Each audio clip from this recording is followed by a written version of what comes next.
Assalamualaikum warahmatullahi wabarakatuh. Alhamdulillahi wa kafa. Wassalatu wassalamu ala rasulillahi al-mustafa wa ala alihi wa sahbihi wa man wafa. Amma ba'd. Faya ibadallah, usi nafsi wa iyyakum bitaqwallahi faqad faza al-muttaqun. Fala tamutunna illa wa antum muslimun.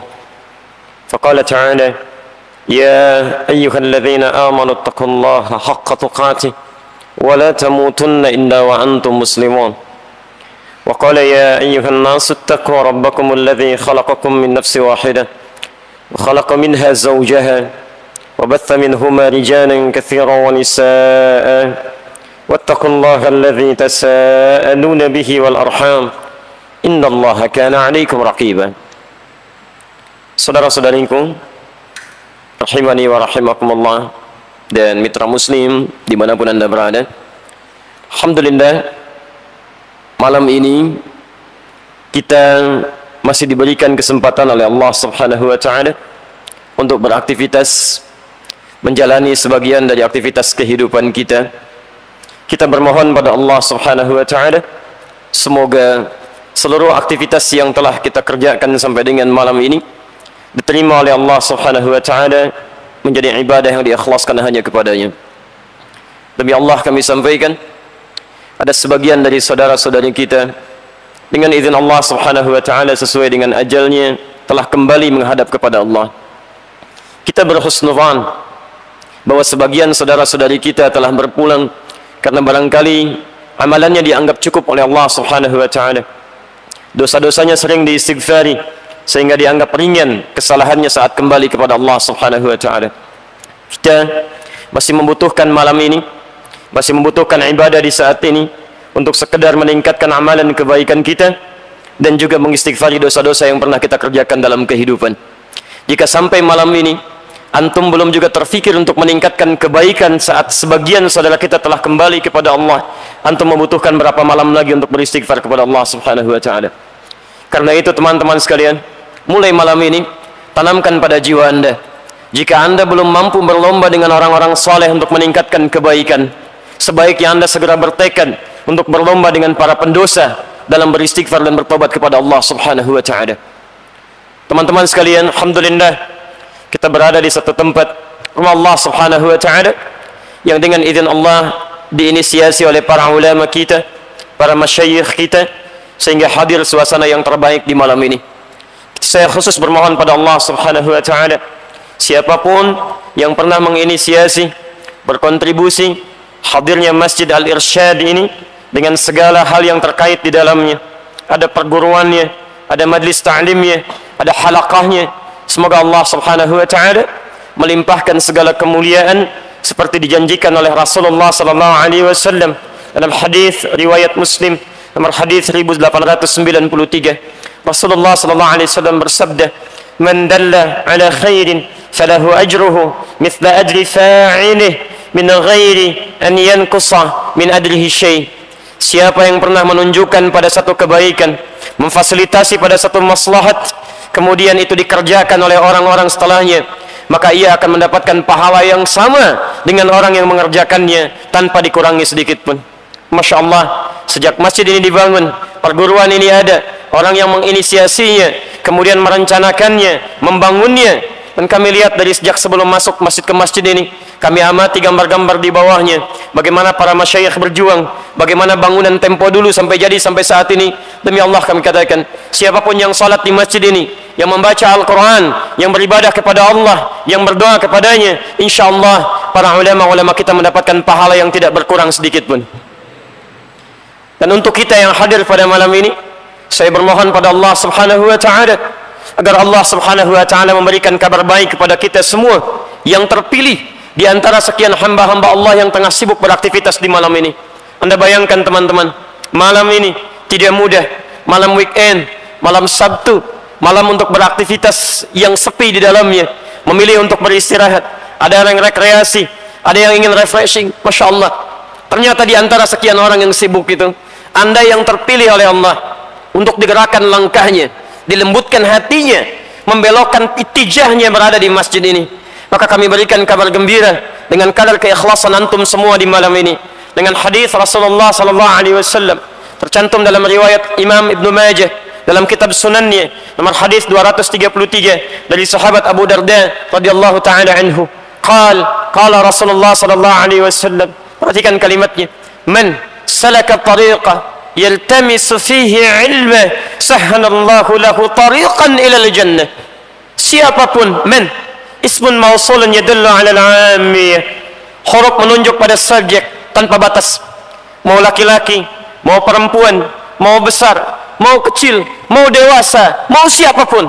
Nabi SAW menyampaikan, man, siapapun, saya tidak peduli siapapun dia, selama dia muslim, salaka tariqa, yang menyiapkan dirinya menempuh satu jalan saat orang lain gemuruh dengan dunianya, menyibukkan diri dengan aktivitas dunianya, orang-orang ini menyiapkan dirinya menempuh jalan yaltamisu fihi ilma, untuk belajar sebagian dari tuntunan agamanya. Masya Allah, saya dengar ada yang berangkat dari Bandung, ada yang berangkat dari Jakarta, ada yang terbang dari Bali, ada sekitaran Surabaya. Masya Allah, demi Allah kami sampaikan, Nabi menyampaikan perjuangan antum di malam ini, kalau benar-benar ikhlas karena Allah, sahhalallahu lahu tariqan ilal jannah, maka setiap langkah yang antum titikkan sampai dengan di masjid ini, kata Nabi, akan dibayar tuntas dengan diringankan langkahnya menuju surganya Allah subhanahu wa ta'ala. Tidak cukup dengan itu, wa innal malaikata la tadau ajnihataha ridan li talibil ilmi. Dan jika anda tahu, kata Nabi SAW, sejak antum menyiapkan diri dari tempat antum tinggal, menyiapkan perangkatnya, menapakkan langkahnya, wa innal malaikata, dan sungguh para malaikat itu bentuknya jama', ada bentuk tunggal disebut dengan malak. Quran surah 12 ayat 31, posisi paling kanan sebelah atas di pojok. Masya Allah ya. Ma hadza bashara in hadza illa malakun karim, malak satu malaikat. Tapi kalau dijamakkan, berubah kalimatnya dari malak menjadi malaikat. Kata Nabi SAW, kalaulah penuntut ilmu itu mengetahui, wa innal malaikata, dan sungguh banyak malaikat, la tadau ajnihataha ridan li talibil ilmi, sejak mereka keluar dari tempat mereka tinggal untuk menuntut ilmu, para malaikat ini membentangkan sayapnya, menaungi mereka sampai tiba di majlis ilmu, sampai kembali ke tempatnya masing-masing, memberikan ridha kepada mereka semua. Dan ridhanya malaikat minimal ada dua makna di sini. Yang pertama, ad-du'a bil khair, memohonkan kebaikan-kebaikan bagi para penuntut ilmu. Karena itu teman-teman sekalian, ketika anda hadir di majlis ilmu, sampai kembali lagi nanti, atau dimanapun anda hadir dengan ustaz siapapun, maka isilah perjalanan anda sampai anda hadir di majlis ilmu dengan kembali ke tempat masing-masing dengan banyak memohon kebaikan-kebaikan kepada Allah subhanahu wa ta'ala. Dan yang kedua, al-istighfaru lahum, memohonkan ampunan bagi dosa-dosa yang mungkin pernah dikerjakan oleh kita semua. Demi Allah kami sampaikan, mudah-mudahan siapapun yang hadir saat ini, belajar di malam ini, dikabulkan segala hajat-hajat kebaikannya dan digugurkan dosa-dosanya oleh Allah subhanahu wa ta'ala sampai kembali menghadap kepada Allah. Tayyib, ikhwas sekalian, tapi semua harapan dan cita-cita kebaikan tadi ternyata tidak mudah didapatkan. Karena saat yang bersamaan kita ingin menjadikan pribadi kita baik, ternyata di waktu yang bersamaan ada musuh yang selalu mengintai kita, yang ingin memastikan bahwa dari ujung kepala sampai ujung kaki tidak terjadi aktivitas kita kecuali bergeser dari nilai-nilai kebaikan tadi. Mata ini yang seyogyanya diciptakan oleh Allah subhanahu wa ta'ala dengan fungsi kebaikan, Quran surah ke-24 ayat 30 untuk laki-laki, ayat 31 untuk perempuan. Wa kullil mu'minina yaghuddu min absarihim, katakan bagi para pria-pria yang merasa punya iman, matanya hanya boleh lihat yang baik-baik saja. Begitu anda melihat yang tidak baik menurut Allah, ghaddal basar, palingkan. Demikian bagi perempuan, telinganya pun hanya boleh mendengar yang baik-baik saja. Karena itu diharamkan mendengar ghibah, diharamkan kita mendengar sesuatu yang tidak Allah sukai. Lisannya hanya boleh bicara yang baik-baik saja. Karena itu Nabi mengatakan, man kana yu'minu billahi wal yaumil akhir falyakul khairan aw liyasmut. Siapa yang merasa beriman pada Allah dan hari akhir, maka lisannya hanya punya dua pilihan. Cukup katakan yang baik, kalau tidak diam. Tidak ada pilihan yang ketiga. Sampai ujung kakinya, dari kepala sampai ujung kaki. Saking mulianya manusia ini, diturunkan ayat-ayat dari ujung kepala sampai ujung kaki. Quran surah ke-25 ayat 63. Wa ibadur rahmanil ladzina yamshuna 'alal ardi hauna. Dan hamba-hamba Allah itu yang punya kaki, saat mereka berjalan, hamba-hamba Allah yang penyayang itu jalannya dengan tawadhu, penuh dengan kerendah hatian, tidak angkuh melangkahkan kakinya. Teman-teman, dari ujung kepala saja sampai dengan ujung kaki, Allah meminta kita untuk menjadikan semua elemen tubuh ini berjalan pada yang baik-baik.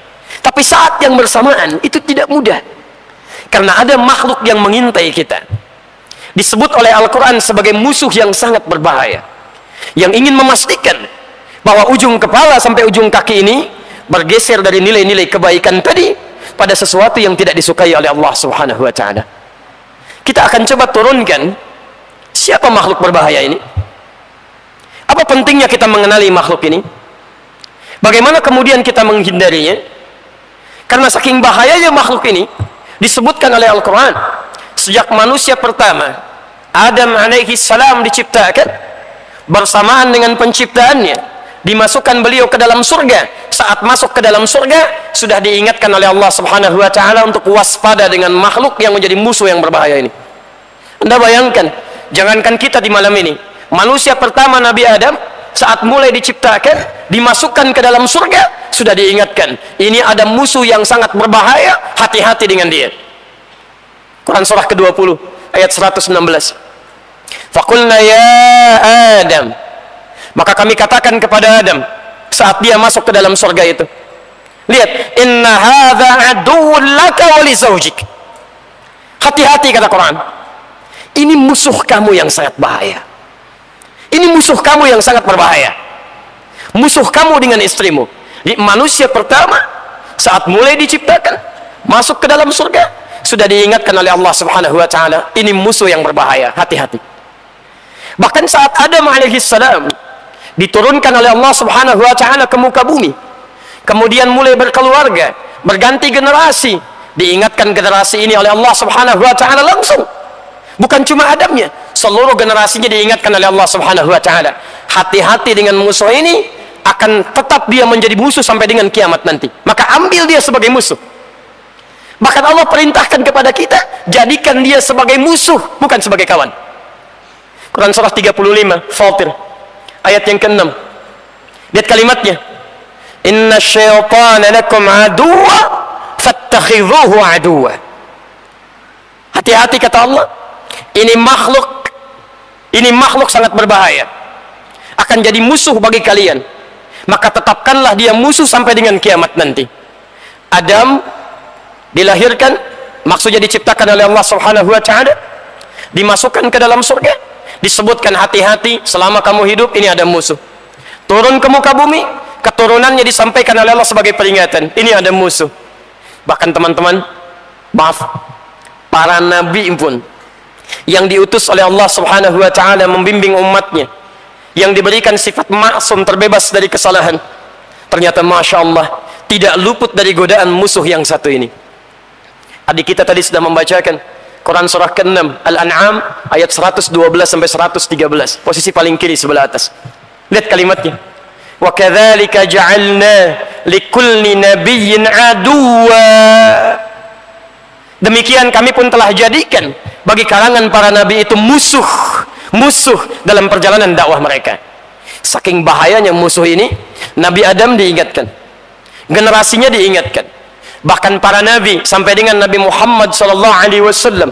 Kalau antum urutkan dari Nabi Muhammad sampai dengan Nabi Adam alaihi salam, Muhammad bin Abdullah bin Abdul Muttalib bin Hashim bin Abdul Manaf bin Qusay bin Murrah bin Kilab bin Ka'b bin Ghalib bin Fihr bin Malik bin Nadar bin Kinana bin Khuzaimah bin Mudrika bin Ilyas alaihi salam bin Nizar bin Mudar bin Ma'ad bin Adnan bin Addi bin Adri bin Muqawwam bin Nahur bin Tarikh bin Ya'rub bin Yasjub bin Nabit bin Ismail alaihi salam, bin Ibrahim alaihi salam, bin Azar, atau bin Nahur, bin Abir, bin Kinan, bin Arfakhshad, bin Sam, bin Nuh alaihi salam, bin Mihlail, bin Matusyarah, bin Kinan, bin Anwas, bin Thith, bin Adam alaihi salam. Dari Nabi Muhammad sallallahu alaihi wasallam sampai dengan Nabi Adam tidak lepas dari musuh yang sangat berbahaya ini. Jadi kalau Nabi pun waspada dengan musuh ini, Nabi yang surganya jelas, dekat dengan Allah, manusia paling takwa, punya sifat maksum, diingatkan oleh Al-Quran, waspada dengan musuh ini. Anda bukan Nabi, bukan Rasul, surga belum jelas sampai dengan malam ini, hisab masih menegangkan, tidak lebih takwa dibandingkan dengan para Nabi, tidak waspada dengan musuh ini, bahaya kehidupan kita. Pertanyaannya, siapakah musuh yang dimaksudkan ini? Bagaimana dia kemudian menjadi musuh? Dan seperti apa kita mewaspadainya?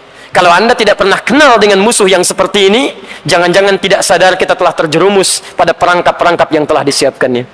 Inilah yang akan kita bahas di pertemuan dengan malam ini. Mudah-mudahan Allah berikan kemudahan untuk menyampaikan, mudah untuk antum terima, dan mudah untuk diamalkan dalam kehidupan kita. Jelas sampai dengan sini? Jelas insya Allah? Belum ya? Kalau sudah jelas ya selesai, saya pulang. Kita terangkan dulu ya. Teman-teman sekalian, saya mohon izin, karena ini masih di awal kajian, saya ingin berusaha menampilkan isi materi yang sesuai dengan pesan Nabi SAW. Ya. Ada di hadis Muslim. Di hadis Muslim, kalau antum punya kitabnya Syarah Imam An-Nawawi, pesan ini ada di jilid yang pertama, ada 9 jilid. Antum cari jilid yang pertama, halaman 119, Babul Muqaddimah, bab yang kelima, hadis yang nomor 15, posisi paling kiri sebelah atas. Kalau ingin agak sedikit sama dengan saya, cari terbitan yang Darul Hadis, cetakan tahun 2002, warnanya biru dongker ya. Saya beli tanggal 26 Juli tahun 2006 di Husainiyat di Al-Azhar, harganya masih 450.000 kalau dikurskan sekarang. Perhatikan pesan Nabi yang dirangkum oleh Imam Muslim dalam hadis ini. Nanti antum terapkan dengan ustadz manapun ketika belajar, karena ini yang terbaik yang bisa kita ambil ya. Imam Muslim membuat sebuah bab, beliau sampaikan babul isnadi minad din.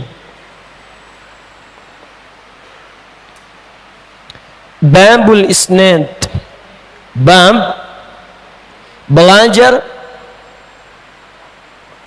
yang urutannya sesuai, sanadnya tersambung kepada Nabi itu ya. Babul isnad, isnad itu berasal dari kata sanad,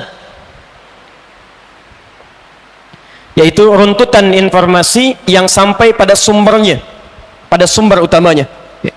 Kalau di ilmu hadis itu, kalau disebutkan dengan sanad, riwayatnya harus sampai kepada Nabi SAW.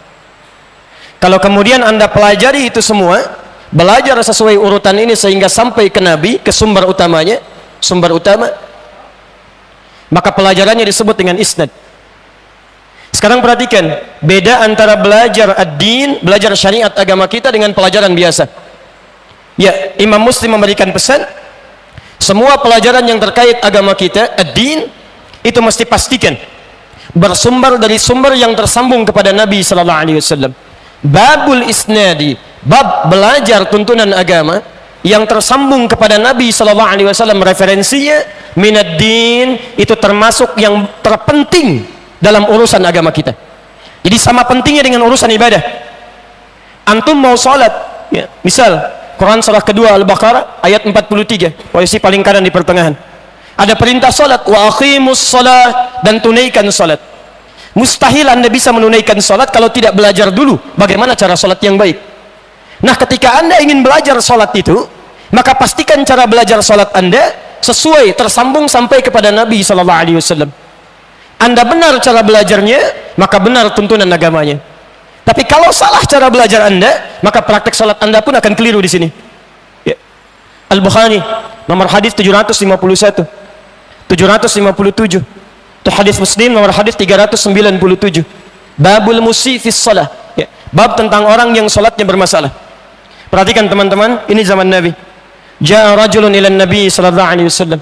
Datang seorang lelaki kepada Nabi sallallahu alaihi wasallam, namanya Khalad Az-Zuraiqi. Fadakhala ila al-masjid Nabi sallallahu alaihi wasallam. maka masuk ke masjid Nabi sallallahu alaihi wasallam. Fa shalla bi jambin Nabi sallallahu alaihi wasallam. Kemudian salat di samping Nabi sallallahu alaihi wasallam. Falamma sallama yaminan wa shimala, tatkala orang ini selesai salatnya, salam ke kanan dan ke kiri, faqala lahu Nabi sallallahu alaihi wasallam, maka Nabi sallallahu alaihi wasallam tanpa jeda langsung berkata kepada orang ini, "Shalli fa innaka lam tusalli." Silahkan Anda salat lagi karena Anda belum salat. Silahkan Anda salat lagi karena Anda belum salat. Fa'ada salatahu 3 marrat, maka kemudian ia mengulang salatnya sampai 3 kali. Faqala lahu Nabi sallallahu alaihi wasallam mithla ma kana, namun Nabi sallallahu alaihi wasallam tetap mengucapkan kalimat yang sama, "Shalli fa innaka lam tusalli." Sekarang perhatikan syahidnya. Faqala ya Rasulullah, maka orang ini berkata setelah salat yang ketiga kali, "Ya Rasulullah, ma uhsinu ghairah." Ya Rasulullah, saya tidak bisa lebih baik lagi daripada ini. Alimni, ini syahidnya. Alimni, tolong ajarkan saya. Tolong ajarkan saya. Faqala lahu Nabi sallallahu alaihi wasallam, maka Nabi sallallahu alaihi wasallam lantas berkata kepada orang ini, "Idza qumta ila shalah, hei fulan, kalau salat kamu ingin sempurna, fa asbighul wudu, maka mulai dengan sempurnakan wudunya. Begini caranya. Thumma istaqbilil qiblah, lalu menghadap ke arah kiblat, begini caranya." Kemudian diajarkan dari bertakbir sampai dengan salam. Kata para ulama hadis, orang ini diajarkan dari wudu untuk menunjukkan pesan bukan cuma salatnya yang salah, dari wudunya pun sudah bermasalah. Tapi poinnya, setelah selesai Nabi mengajarkan kalimat itu, lalu beliau menyampaikan pesan yang kita ingat sampai dengan sekarang, yang dituliskan oleh Imam Muslim dalam bentuk bab ini. Sallu kama ra'aitumuni usalli. Salatlah kalian persis seperti melihat saya salat. Anda bisa bayangkan, sahabat Nabi saja hidup di zaman Nabi, dekat dengan Nabi, salat di masjid Nabi, tapi cara salatnya tidak seperti diajarkan oleh Nabi sallallahu alaihi wasallam, tidak bersumber dari sumber yang utama. Kata Nabi, salat Anda bermasalah, silakan ulangi. Anda bukan sahabat Nabi, tetangga Nabi juga bukan, kerabat Nabi juga bukan, salat bukan di masjid Nabi dan tidak dekat dengan Nabi, lantas merasa benar salatnya dan tidak belajar sesuai dengan sumbernya, maka ada sesuatu yang harus kita perbaiki di sini. Maka dari itu, baik itu salat ataupun pelajaran-pelajaran lain, kata para ulama, sepanjang ada petunjuk dari Nabi, sumber yang jelas, maka ambil itu terlebih dahulu, kemudian tuangkan dalam bentuk uraian-uraian sesuai dengan penjabaran ulama-ulama kita di masa dulu. Jelas di sini? Baik, maka saya mohon izin untuk mengeluarkan manhaj ini. Saya turunkan dulu dalilnya dari bahasan-bahasan kita untuk malam ini, baru kemudian kita uraikan dalam bentuk uraian-uraian yang insya Allah diberikan kemudahan untuk malam ini. Saya hapus sebentar ya. Bismillah. Jazakallahu khair. Baik, barangkali tidak terlihat sepenuhnya ya, karena whiteboardnya terbatas, jadi nanti saya bacakan, antum yang ingin mencatat bisa meneruskan di sini. Tema kita, musuh yang sangat berbahaya. Musuh yang sangat berbahaya.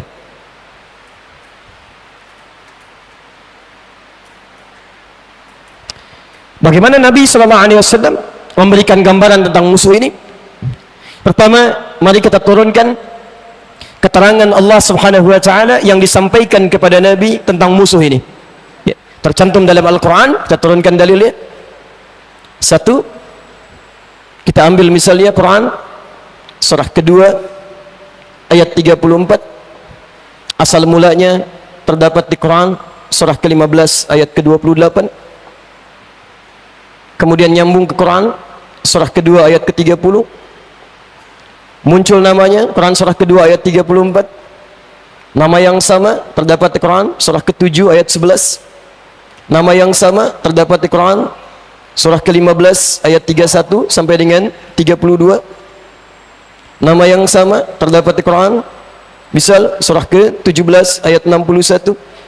Nama yang sama terdapat di Quran surah ke-18 ayat 50, posisi paling kanan di pertengahan.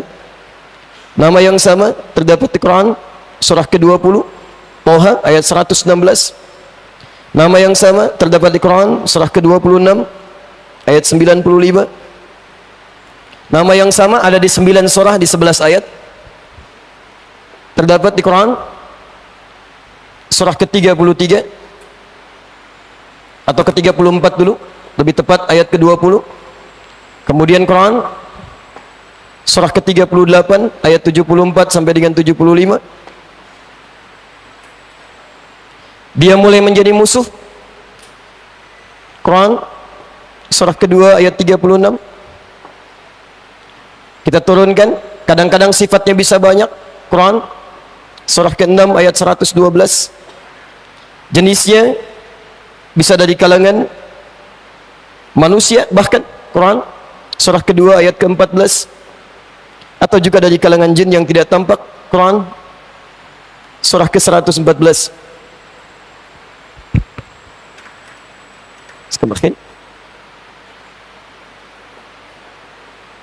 Kemudian hadisnya, kita ambil contohnya. Contoh pertama, bahayanya dulu. Ya, kita turunkan Qurannya dulu, baru kemudian hadisnya. Quran, habis videonya. Surah kedua, ayat 102, posisi paling kiri sebelah atas. Hadisnya di Abu Daud. Ya, Quran, surah kedua, ayat 102. Hadisnya di Abu Daud. Nomor hadis 666. Kemudian kita turunkan penjabarannya nanti untuk kewaspadaan. Bagaimana langkah kita mewaspadainya? Quran surah kedua ayat 168, posisi paling kanan sebelah bawah. Kemudian turun hadisnya. Kita ambil riwayat Abu Daud lagi. Nomor hadis 1523. Kemudian di An-Nasai di bagian ke-9 nomor 44. Kemudian cara kembalinya kepada Allah, kita ambil hadis riwayat Muslim yang antum amalkan selepas salat. Nomor hadis 591, 593, 597. Pas sampai akhirnya. Ini materi kita. Baik. Saya agak pelan-pelan. Bismillah. Kita coba kenali dulu musuh ini, dari mulai pertama kali makhluk ini diciptakan sampai menjadi musuh bagi kita. Setelah paham kemudian namanya, bahayanya, baru kemudian kita ambil langkah kewaspadaannya. Bismillah. Quran surah ke-15 Al-Hijr ayat ke-28, posisi paling kanan sebelah bawah. Saat Allah Subhanahu wa ta'ala telah menciptakan malaikat dan jin, diciptakanlah kemudian makhluk baru yang diberi nama dengan bashar. Ya. Allah berfirman, wa idh qala rabbuka lil malaikati inni khaliqun bashar. Ya. Wa idh qala rabbuka lil malaikati, dan ketika Rabbmu Muhammad berfirman pada malaikat dan jin yang ada pada saat itu, karena jin sudah lebih dulu diciptakan dibandingkan dengan bashar ini. Ya, Quran surah ke-15 ayat 27 sebelumnya, wal janna khalaqnahu min qablu min naris samum, dan jin telah kami ciptakan sebelum manusia dari api yang menyambar-nyambar, bergejolak. Setelah diciptakan malaikat, diciptakan jin, kemudian diciptakanlah makhluk yang baru ini. Karena kita sudah dekat kepada waktu Isya, kita akan tanyakan kepada Al-Quran, siapa makhluk ini, bagaimana kemudian Allah menamainya, seperti apa korelasinya dengan hadirnya musuh yang menjadikan ia bahaya dalam kehidupan. Kita nanti lanjutkan setelah mendengarkan kumandang adzan Isya berikut ini insyaallah. Bismillah. Assalamualaikum warahmatullahi wabarakatuh. Alhamdulillah wassalatu wassalamu ala Rasulillah wa ba'd. Fa ya ibadallah, usi nafsi wa iyyakum bi taqwallahi faqad fazal muttaqun. Fala tamutunna illa wa antum muslimun. Saudara-saudariku, teman-teman sekalian dan pemirsa mitra muslim dimanapun anda berada, alhamdulillah kita telah menunaikan salat Isya berjamaah. Kita bermohon pada Allah Subhanahu wa ta'ala, semoga salat yang telah kita tunaikan diterima oleh Allah Subhanahu wa ta'ala dan menjadi amalan yang ikhlaskan karena Allah Subhanahu wa ta'ala. Baik, kita coba lanjutkan bahwa saat manusia pertama diciptakan, setelah sebelumnya diciptakan dua makhluk, yaitu malaikat dan jin, maka Allah firmankan di Quran surah ke-15 ayat ke-28, wa idh qala rabbuka lil malaikati, dan ketika Rabbmu Muhammad berfirman pada malaikat, inni khaliqun bashar, saya akan mencipta makhluk baru disebut dengan bashar. Disebutkan di Quran 35 kali dalam bentuk tunggalnya. Nanti manusia disebutkan dengan 5 nama, kadang disebut dengan bashar 35 kali disebutkan, kadang disebut dengan ins bersanding dengan jin 18 kali disebutkan dalam Al-Quran, kadang disebut dengan insan 65 kali disebutkan dalam Al-Quran di 63 ayat berbeda, kadang disebutkan dalam bentuk jama' an-nas 241 kali disebutkan dalam Al-Quran, kadang disebut dengan Bani Adam atau Dzurriyyah Adam disebutkan 7 kali dalam Al-Quran. Nama pertama yang disebutkan disebut dengan nama bashar. Saat Allah menciptakan makhluk ini, itu tidak ada masalah. Malaikat tidak mempertanyakan, jin juga tidak keberatan. Tidak ada persoalan di sini. Yang jadi kemudian pembahasan kita, ketika makhluk bashar ini yang selanjutnya diberi nama dengan Adam, diperkenalkan oleh Allah Subhanahu wa taala fungsinya dalam kehidupan. Di Anda mesti bedakan, ada penciptaan, ada penjelasan fungsi dari penciptaan. Karena mustahil Allah menciptakan makhluk sekecil apapun kecuali ada maslahat dan fungsi di dalamnya.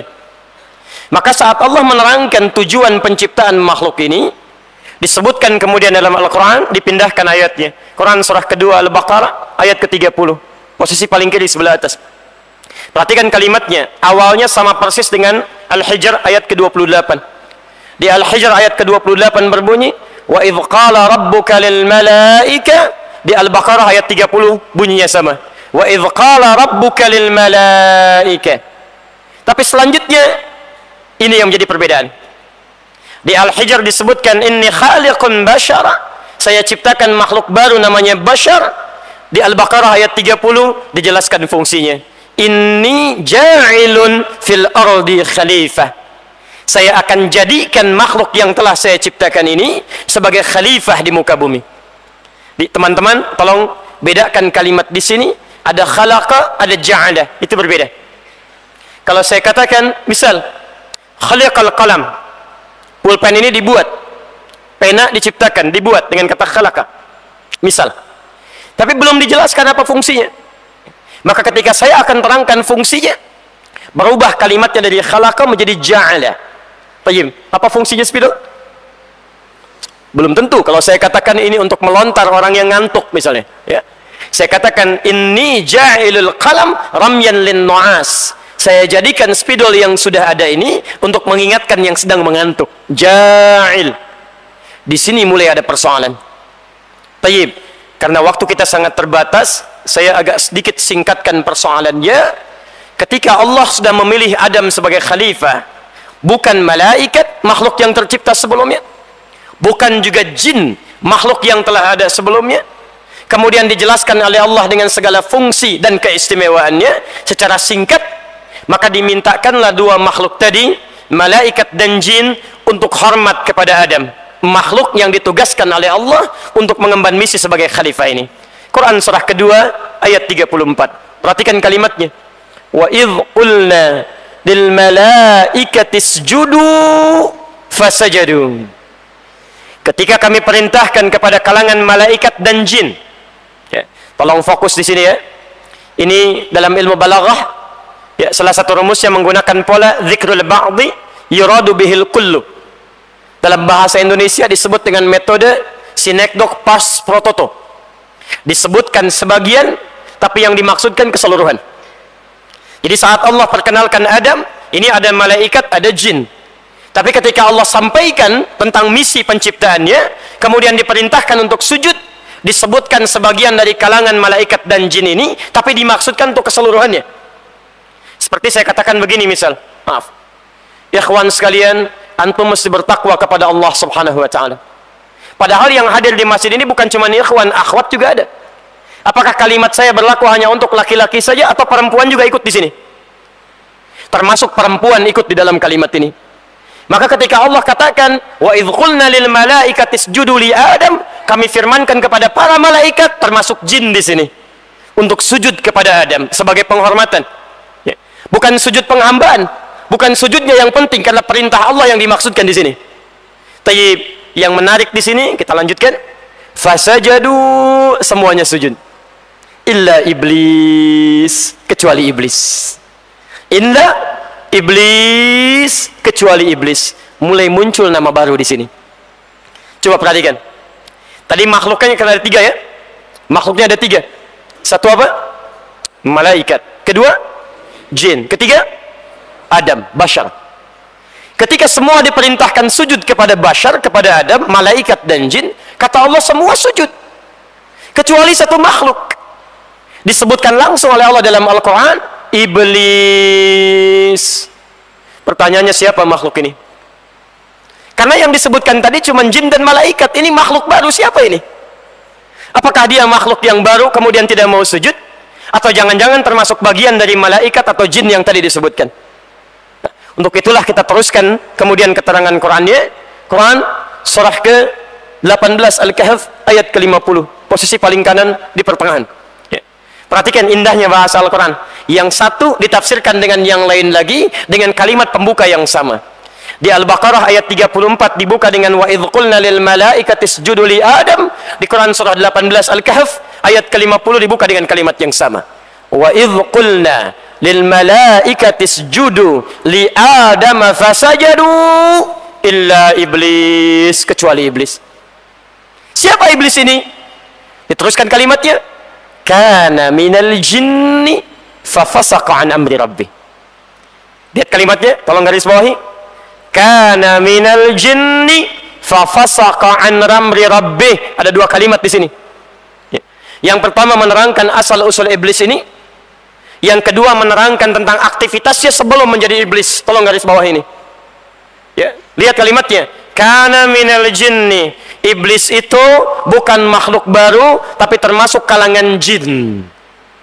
Jadi ada malaikat, ada jin, dimintakan sujud kepada Adam, semua sujud, kecuali satu yang enggan bersujud kepada Adam. Siapa dia? Iblis. Siapa iblis ini? Bukan makhluk baru, kata Quran. Kana minal jin. Dia termasuk kalangan jin. Menggunakan huruf min di sini menunjuk kepada makna at-tab'id. Sebagian dari jin, bukan semua jinnya. Jadi ada satu makhluk dari kalangan jin yang tidak mau sujud kepada Adam atas perintah Allah Subhanahu wa taala. Saat dia enggan bersujud itu, seketika kalimatnya dirubah oleh Allah, namanya langsung dirubah oleh Allah dari jin menjadi iblis. Allahu akbar. Nanti kita terangkan menurut pendapat ulama kenapa disebut dengan iblis. Tapi yang ingin saya sampaikan, ini yang paling menarik. Fa fasaqa an amri rabbi. Dia fasik, menyimpang dari perintah Allah Subhanahu wa taala. Fa fasaqa. Teman-teman sekalian, tidak disebutkan kalimat fasak dalam Al-Quran. Yang orangnya makhluknya disebut dengan fasik, kecuali lawan dari kalimat ta'ah, taat. Jadi ada taat, ada fasik. Ya. Kalau saya tuliskan misal, ya. Ya. Saya coba balikan sejenak untuk memberikan kemudahan dalam gambaran pemahaman kita. Ya. Perhatikan pelan-pelan ya. Tadi Quran menyebutkan makhluknya mendapatkan nama baru dari Allah, disebut dengan iblis. Asalnya dari jin, bukan malaikat. Bukan makhluk baru, bukan dari malaikat, tapi dari kalangan jin. Tapi tidak semua jin. Perhatikan, fa fasaqa an amri rabbih. Jin yang punya sifat fasak. Perbuatannya disebut dengan fasak. Makhluknya disebut dengan fasik. Ya. Jamaknya fasikun atau fasikin.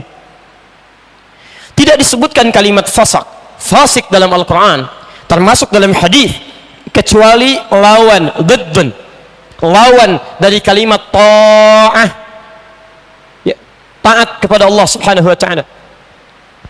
Seakan-akan Quran ingin menyampaikan pesan kepada kita, makhluk ini sebelum disebut iblis oleh Allah Subhanahu wa taala, dia termasuk dari kalangan jin yang taat kepada Allah Subhanahu wa taala.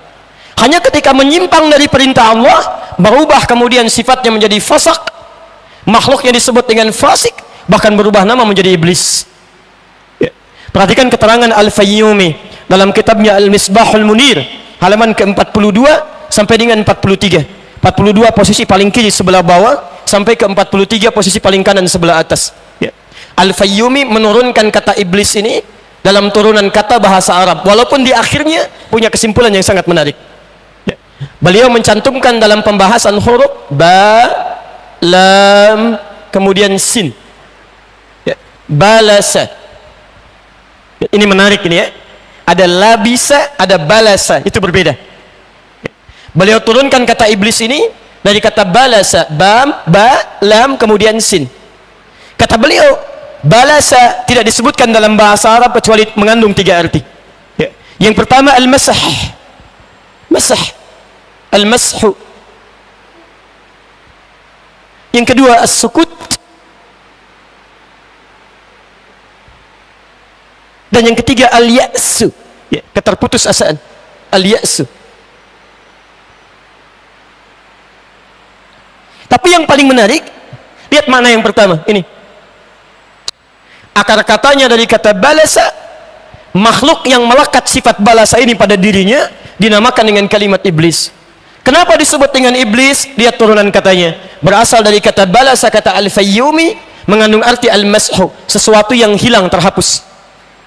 Jadi kalau saya tuliskan di sini ada kalimat, lalu saya hapuskan seperti ini misalnya, ya, misal, nggak apa-apa, saya hapuskan begini,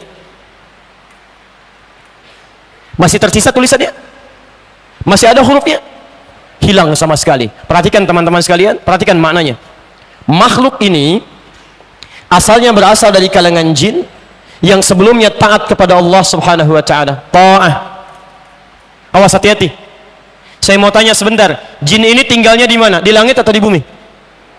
Di langit. Taib. Tinggalnya di langit ya, karena Adam belum turun ke bumi. Ya. Jin ini tinggalnya di langit. Taib. Di langit dengan di bumi, perbedaan waktunya berapa lama? Seharinya yang di langit berapa lama di bumi? 1000 tahun. Tahu dari mana? Quran surah ke-32 ayat yang kelima, kan? Posisi paling kanan di pertengahan.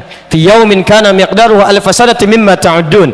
Seharinya sama dengan 1000 tahun dalam hitungan Anda. Jadi kalau saya mau sampaikan, kalau makhluk ini beribadah di alam langit cuma 1 hari saja dalam hitungan langit, itu sama nilainya dengan ibadah taat 1000 tahun dalam urusan dunia, dalam hitungan dunia. Jadi kalau makhluk jin ini pernah ibadah dalam sehari saja di langit, itu artinya sama dengan dia ibadah 1000 tahun ukurannya di muka bumi. Tapi ketika dia berbuat menyimpang dari ketentuan Allah, fasik dia, tidak mau taat kepada ketentuan Allah, bahkan yang paling menarik, Quran surah ke-7 ayat 12 sampai ayat ke-13 ya. Mudah bagi Allah mengatakan, kamu sombong ya, kamu enggan untuk sujud ya. Tapi ternyata dengan hikmah Allah Subhanahu wa taala diperdengarkan di lisan makhluk ini supaya diketahui oleh kita apa yang menjadikan dia menyimpang dari ketaatan kepada Allah. Lihat kalimatnya, ma mana'aka alla tasjuda idh amartuk. Hei jin, hei yang telah saya ciptakan kamu. Lihat kalimatnya, kenapa kamu sulit untuk bersujud kepada Adam ketika saya perintahkan kepadamu? Jadi Allah ingin menegaskan dalam kalimat ini, yang penting itu bukan sujudnya kepada Adam. Saya nggak butuh dengan itu, saya nggak butuh dengan sujud kamu. Yang penting itu ini sedang saya perintahkan. Kenapa kamu tidak taat dengan saya? Termasuk kalimat sholat, kita diminta sholat, antum sujud kepada Allah dalam sholat, kita nggak butuh dengan itu, Allah nggak butuh dengan itu semua. Allah tidak butuh dengan sholat kita. Semuka langit dan bumi tidak sujud kepada Allah, tidak akan menurunkan status Allah sebagai Tuhan. Tetap Rabb, tidak akan mengurangi keagungannya Azza wa Jal ya. Tapi ini ujian ketaatan kita kepada Allah Subhanahu wa ta'ala. Taat tidak dengan perintah Allah ya. Lihat kalimatnya, saya minta kamu sujud kepada Adam bukan karena Adam yang penting, tapi ini perintah saya. Apa jawab makhluk ini? Lihat kalimatnya, ana khairum minhu khalaqtani min narin wa khalaqtahu min tin. Saya lebih hebat dibandingkan dengan dia.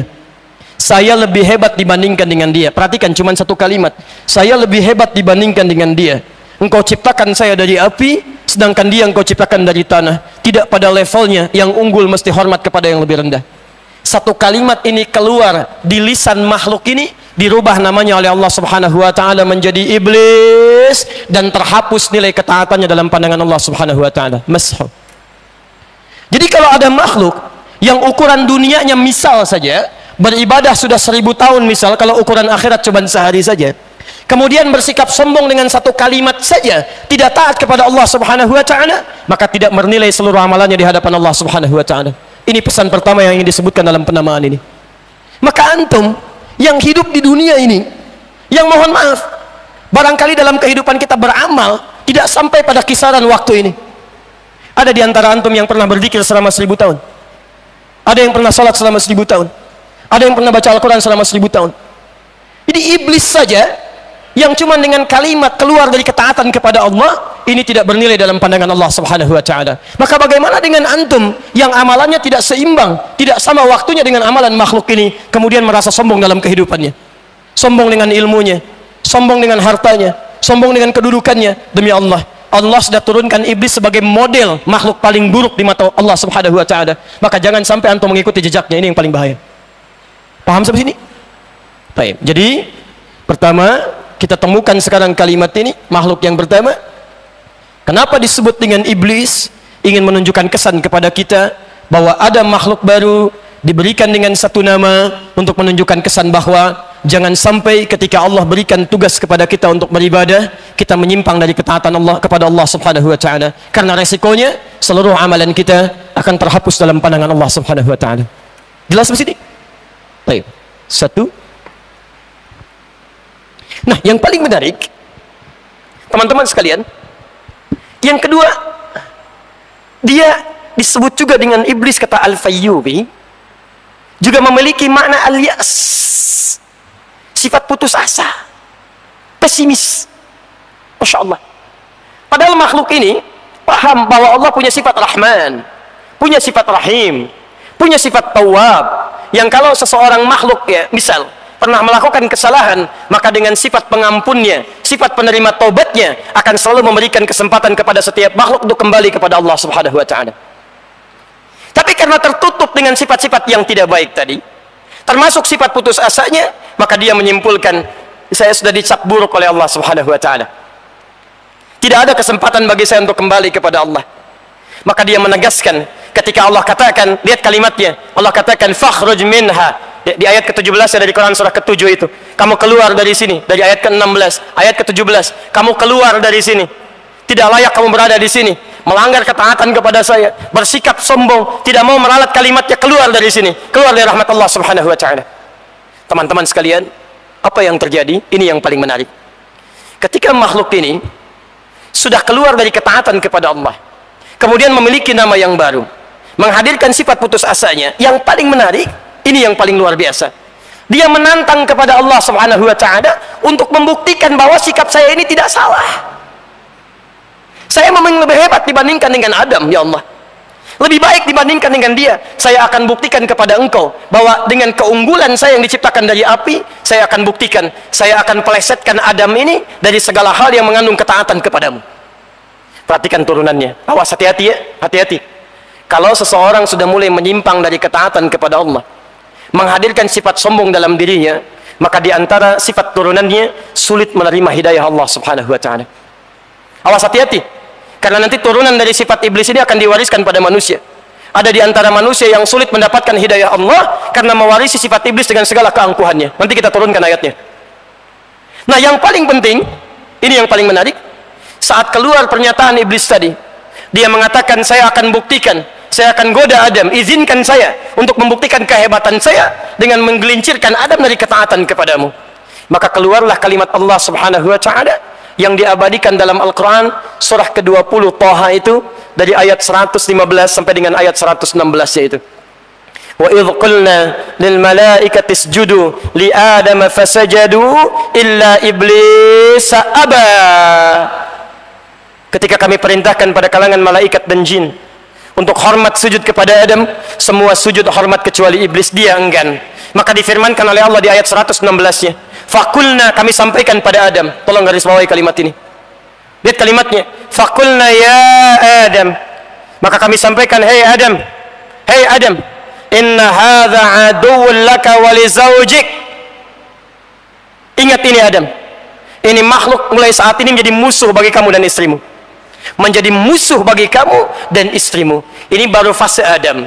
Ketika Adam akan dimasukkan ke dalam surga untuk menampung sementara kehidupan beliau, sudah diingatkan oleh Allah Subhanahu wa Ta'ala, iblis sudah berubah dari makhluk yang taat kepada Allah, sekarang berubah menjadi musuh bagi Adam. Nah, tapi yang paling menarik, tolong garis bawahi, ketika disebutkan namanya iblis, kemudian meminta izin menggoda Adam kepada Allah Subhanahu wa taala. Tolong Anda catat ini. Ternyata ketika disebutkan namanya dengan iblis, dia belum menggoda Adam. Awas, hati-hati. Ya. Dia belum menggoda Adam. Dia baru disebutkan oleh Allah menyimpang dari ketaatan kepada Allah dengan sifat sombongnya. Punya nama baru, disebut dengan iblis, tapi belum menggoda Adam. Nah, ketika dia mulai menggoda Adam, maka ayatnya dipindahkan oleh Al-Quran. Namanya pun dirubah oleh Al-Quran, menyampaikan pesan kepada kita, dan dari nama ini nanti berubah nama turunannya menjadi musuh untuk kita bersama. Quran surah kedua Al-Baqarah ayat 36. Ini nama pertamanya, posisi paling kiri di pertengahan agak sedikit ke bawah. Lihat kalimatnya. Sebentar. Baik, saya turunkan sebentar ya. Saya agak pelankan sedikit. Iblis tidak mau sujud kepada Adam, melanggar ketaatan kepada Allah, terhapus nilai kebaikannya dalam pandangan Allah, membawa pesan kepada kita, jangan sampai ada di antara hamba Allah menentang ketentuan Allah sehingga terhapus amalan-amalan kebaikannya, tidak bernilai dalam pandangan Allah Subhanahu wa taala. Kemudian disebut dengan nama iblis karena tertutupi segala keadaannya dengan sifat sombongnya dan menantang kepada Allah Subhanahu wa taala untuk membuktikan kehebatannya lebih unggul dibandingkan dengan Adam. Tapi ketika dinamakan dengan iblis, dia belum menggoda Adam. Baru nama saja. Makhluk yang menyimpang dari ketaatan kepada Allah Subhanahu wa taala, berasal dari kalangan jin. Ketika dia mulai menggoda Adam, maka kalimatnya dirubah oleh Al-Quran dari iblis menjadi kalimat baru. Lihat kalimatnya. Dari ayat 35-nya, Adam dan istrinya dimasukkan ke dalam surga. Wa qulna ya Adam uskun anta wa zawjukal jannah wa kula minha ragadan haitsu syi'tuma wa la taqraba hadhihi syajarata fatakuna minadh dhalimin. Kami firmankan setelah kejadian tadi, Adam, istrimu tinggal di surga untuk sementara. Tolong fokus sebentar ya. Kalimat surga untuk Adam dan istrinya pada saat itu, kalimatnya menggunakan bentuk mufrad dengan alif lam di awalnya, al-jannah.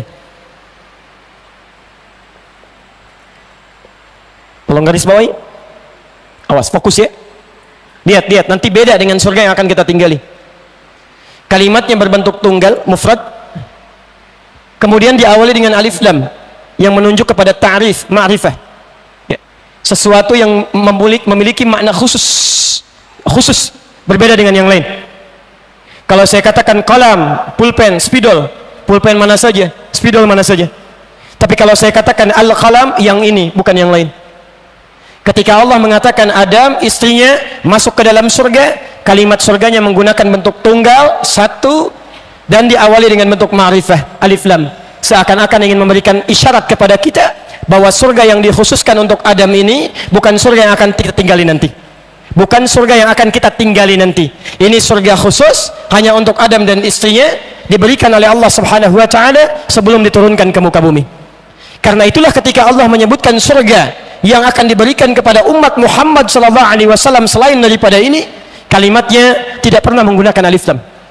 Bentuknya baik itu tunggal ataupun jamak selalu menggunakan bentuk nakirah, menunjuk makna umum pada sesuatu yang belum pernah dikhususkan pada siapapun. Kalimat surga pertama, Al-Baqarah, Quran surah kedua ayat 25, posisi paling kanan sebelah atas. Wa basyiril ladzina amanu wa 'amilus solihati anna lahum jannatin tajri min tahtiha al-anhar. Bentuknya nakirah. Bentuk tunggal misalnya, Quran surah ketiga Ali Imran ayat 133, posisi paling kanan sebelah atas di pojok.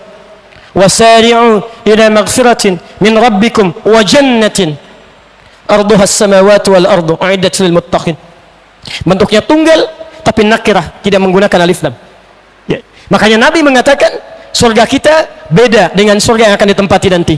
Ma la 'ainun ra'at wa la udhunun sami'at wa la khatara 'ala qalbi bashar. Tidak pernah dipandang oleh mata, tidak pernah didengar oleh telinga, dan tidak pernah terlintas dalam bashar, dalam benak seorang manusia. Jadi lain, ya, lain. Jelas di sini? Baik. Sekarang perhatikan. Adam sudah masuk ke sini, tapi ada ujian. Nah, ini bedanya surga Adam dengan surga kita. Kalau di surganya Nabi Adam masih ada ujian, ada larangan, tidak boleh dikerjakan. Kalau surga kita nanti sudah nggak ada perintah, nggak ada larangan, semuanya kenikmatan. Nggak ada larangan lagi, nggak ada ibadah lagi, tidak ada perintah lagi. Semuanya jannatun na'im, penuh dengan kenikmatan, tidak ada isi perintah dan larangan. Wala taqraba hadhihi syajarah, jangan dekati satu pohon ini. Fatakuna minadh zalimin, maka engkau bisa menyimpang dari ketentuan Allah Subhanahu wa taala, menjadi orang zalim. Ini ujian pertamanya. Inilah yang kemudian dimanfaatkan oleh iblis untuk membuktikan kehebatannya tadi dibandingkan dengan Nabi Adam alaihissalam. Maka mulailah kemudian dia menggunakan tipu muslihatnya untuk menjadikan Adam melanggar ketentuan Allah ini. Ayat 36-nya. Ketika iblis mulai menggoda Adam, maka dirubah kalimatnya oleh Al-Quran. Lihat kalimatnya. فَأَزَلَّهُمَا الشَّيْطَانُ عَنْهَا فَأَخْرَجَهُمَا مِمَّا كَانَا فِيهِ فَأَزَلَّهُمَا الشَّيْطَانُ. Dirubah namanya dari iblis menjadi syaitan. Allahu Akbar. Masya Allah, indah bahasa Quran ini. فَأَزَلَّهُمَا الشَّيْطَانُ عَنْهَا, maka Adam dan istrinya dipelesetkan oleh setan. Kalau antum terpeleset, jatuhnya ke atas apa ke bawah? Ke bawah. Karena itu ayat lanjutannya terpeleset dari atas di langit turun ke bawah ke bumi. Wa qulna ihbitu ba'dukum li ba'din adu. Tapi poinnya, siapa yang mempelesetkan sampai kemudian Adam melanggar ketentuan Allah ini? Disebutkan bukan iblis kalimatnya, tapi menggunakan syaitan. Teman-teman sekalian, dalam kalimat bahasa Arab, kata syaitan ini itu bukan nama zat. Beda dengan iblis. Kalau yang ini nama zat, nama yang dikhususkan untuk makhluk tertentu. Kalau yang ini syaitan, itu berasal dari nama sifat, bukan zat tapi nama sifat, dari kata syatana. Syatana, segala yang menjauhkan dari hukum-hukum Allah Subhanahu wa ta'ala, segala yang menjauhkan dari ketaatan pada Allah Subhanahu wa ta'ala, pekerjaannya disebut dengan syatana.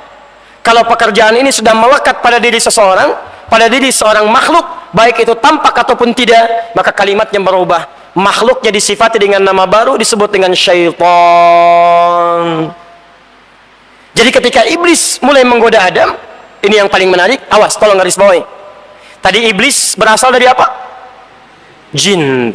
Jin. Sekarang tolong turunkan ayatnya. Saya beri contoh. Pelan-pelan. Quran surah 51 ayat 56, posisi paling kanan sebelah atas.